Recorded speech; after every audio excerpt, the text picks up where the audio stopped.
Bienvenue dans cette nouvelle édition du QG News. Au sommaire de l'actualité, fièvre électorale au Bénin. La campagne pour le second tour de la présidentielle de ce 20 mars touche à sa fin et les déclarations de soutien se multiplient dans les deux camps. En République du Congo également, la campagne électorale vit ses dernières heures. Le président sortant Denis Sassou Nguesso promet, s'il est réélu, une marche vers le développement. Et puis quel serait l'impact d'un chemin de fer sur les éléphants du parc Tsavo au Kenya? C'est ce que cherche à déterminer le Service national de la faune en collaboration avec l'association Save the Elephants.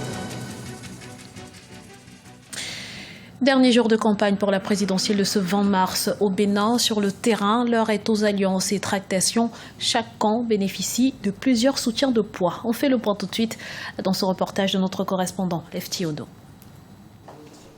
Dernier jour de campagne au Bénin, dans les deux camps, les soutiens se multiplient. Pour le compte du second tour de l'élection présidentielle, le candidat de l'Alliance républicaine peut compter sur le soutien de l'opérateur économique Martin Rodriguez, du promoteur culturel Ernest Adjovi et du candidat malheureux au premier tour Kessile Tchala. À travers une conférence de presse conjointe, ces poids lourds du monde des affaires au Bénin ont déclaré que Lionel Zinsou était l'homme indiqué pour diriger le Bénin. Mais le Premier ministre Lionel Zinsou, il n'a pas besoin de parler. Ses références parlent pour lui. À côté de lui, moi, je suis qu'un illettré. Quel est le complexe de reconnaître qu'il est le plus compétent quand on a fini d'oublier qu'il est France-Afrique? Parce que moi, je ne sais pas. Donnez-moi le nom d'un seul pays francophone ou même non francophone capable de gérer aujourd'hui sans la France. La vie, c'est ce qu'on appelle le rapport de force. De son côté, le candidat du nouveau départ peut également compter sur les populations des départements de l'Ouémé-Plateau. Avec Sébastien Ajavan, venu en 3e position lors du premier tour, Patrice Talon est allé présenter les grandes lignes de son projet de société. Si vous me confiez la responsabilité de président de la République, je serai le bon président pour tout le monde. La mission est énorme, le pays va très mal, ce ne sera pas facile. Mais je vais faire la fête parce que j'aurais compris que Porto Novo aura voté pour moi 90%. La campagne électorale pour le second tour de la présidentielle au Bénin s'achève ce vendredi. Le scrutin qui a lieu ce dimanche sera l'un des plus importants de l'histoire démocratique du Bénin. Il oppose le candidat de l'Alliance au pouvoir à l'homme d'affaires Patrice Talon, soutenu par une frange de l'opposition et la majorité des candidats ayant participé au premier tour. Dernière ligne droite également avant la présidentielle de ce 20 mars au Congo. Le président sortant Denis Sassou Nguesso tient son dernier meeting de campagne ce vendredi. Une campagne placée sous le signe du développement. Mais comment s'articule son programme sur la question de l'emploi? Élément de réponse avec Zahra Mohamed Moutio.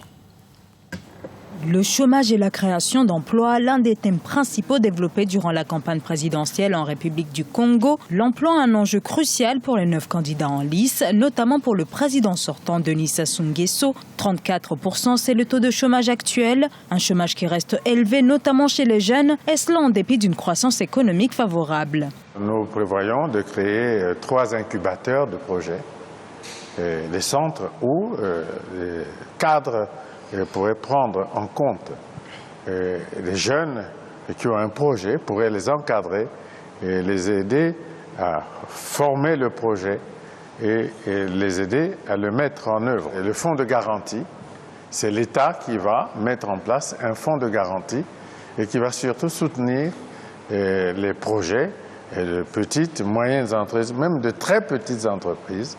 Nous mettrons des moyens importants dans ce fonds et qui servira de garantie auprès des banques, de toutes les banques.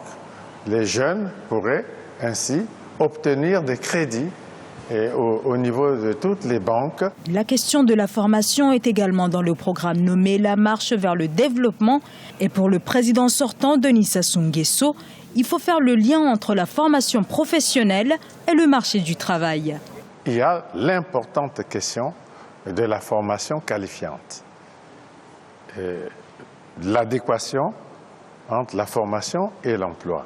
Et c'est une question importante parce que dans notre système, depuis la colonisation, les écoles professionnelles ont toujours été considérées comme des secteurs au rabais. Et on y allait, comme on le disait à tort, que ceux qui n'avaient pas réussi dans la voie royale. Alors qu'aujourd'hui, il se pose gravement le problème de la formation qualifiante des jeunes.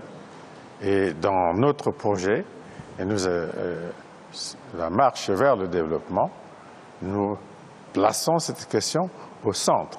La campagne vit ses dernières heures en République du Congo et les candidats à la présidentielle de dimanche sont attendus notamment sur l'emploi.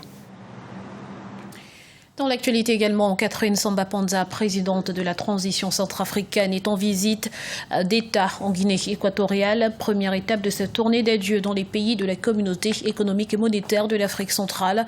Selon le programme officiel, elle doit s'entretenir ce vendredi avec son homologue, le président Teodoro Obiang Bazogo, une rencontre à l'issue de laquelle les deux dirigeants prononceront des discours.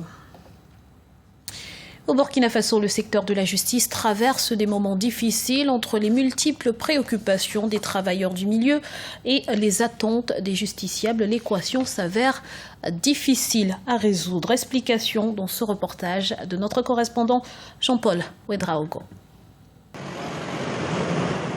Face à une image de plus en plus écornée, la justice burkinabé a aujourd'hui du mal à convaincre les populations. Partout sur le territoire, l'on a assisté à l'avènement récent de groupes d'autodéfense et à des actes de justice populaire comme pour expliquer ce fait. Malgré les efforts de l'État en vue de juguler le phénomène, une autre réalité demeure. C'est notamment celle liée aux nombreuses préoccupations des travailleurs du milieu. Il faut dire que les professions ou les personnels judiciaires sont délaissés en ce qui concerne effectivement leurs conditions de travail. Des juridictions ont été construites, nous en avons dans 26 TGI de cours d'appel et de haute cour, mais l'indigence matérielle de ces juridictions laisse à désirer.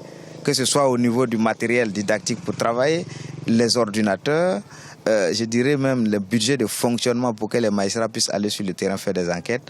En matière de véhicules, il y a un manque criard qu'il faut combler. Pour de nombreux Burkinabés, le retour de la justice populaire est en partie dû à la démission de l'appareil judiciaire. Les attentes des populations en la matière sont de plus en plus fortes. En 2015, le budget alloué au secteur représentait 0,96% du budget national et la réduction d'1 milliard de ce budget en 2016 par l'adoption de la loi de finances rend difficile la résolution de cette équation que constitue la restauration d'une justice de qualité. Chacun de nous aspire à avoir des conditions de travail optimales pour pouvoir se donner au maximum, voilà, dans le cadre de ce service public qu'est la justice. Moi, je puis vous dire, aujourd'hui, après l'insurrection dont la justice a été acteur, tout le monde a été acteur dans ce pays-là. Après cette insurrection, les gens ont conscience, voilà, du besoin de justice. Mais seulement, nous, on a l'impression qu'on ne laisse pas le temps à la justice de pouvoir fonctionner normalement. Du reste, les parquets sont ouverts. Les populations sont invitées à exercer les voies de recours légales. C'est seulement en cela que le justiciable burkinabé trouvera son bonheur. Un train au-dessus des éléphants. Le Kenya veut construire une ligne de chemin de fer aux abords du parc Tsavo. Mais avant, il est important d'en mesurer l'impact sur l'environnement des éléphants. Et c'est ce à quoi s'attelle le service de la faune en collaboration avec Save the Elephants. Aliou Nguindo. Quel serait l'impact d'un chemin de fer sur les éléphants du parc Tsavo? C'est ce que cherche à déterminer le service kényan de la faune en collaboration avec l'association Save the Elephants. Leur méthode consiste à suivre une dizaine d'éléphants de ce parc à l'aide de colliers électroniques en vue de retracer leurs mouvements. Objectif, déterminer l'impact d'un chemin de fer que le gouvernement kényan envisage d'ériger dans la localité. Ce chemin de fer à écartement standard est un projet d'infrastructure cherchant à booster le commerce. Luckily enough, Tsavo is still quite expansive. We have an area of more than 20,000 square kilometers. Heureusement, Tsavo est encore assez vaste. Nous avons une superficie de plus de 20 000 km² et nous recevons encore beaucoup de pression des hommes. Maintenant, le chemin de fer à écartement standard, qui dans un sens modifie les habitudes migratoires de la faune, est touché. Par conséquent, de plus en plus d'humains s'y installent, provoquant une escalade faisant grimper les conflits entre la faune et les hommes. Régulièrement, des éléphants pillent des récoltes dans des milieux où ils n'avaient pas pour habitude de se rendre, d'où la hausse totale des conflits hommes-faune.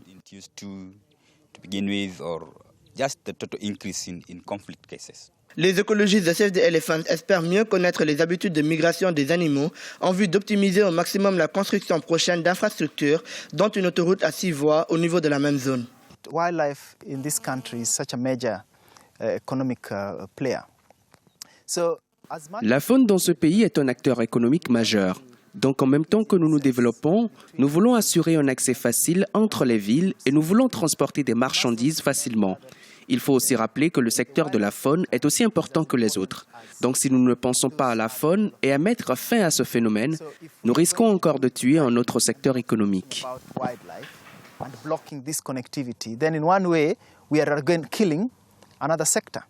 Avec une faune et une flore abondantes, les parcs naturels kenyans attirent les touristes du monde entier. À côté de cela, le gouvernement entend poursuivre le développement des infrastructures pour accélérer la croissance économique du pays.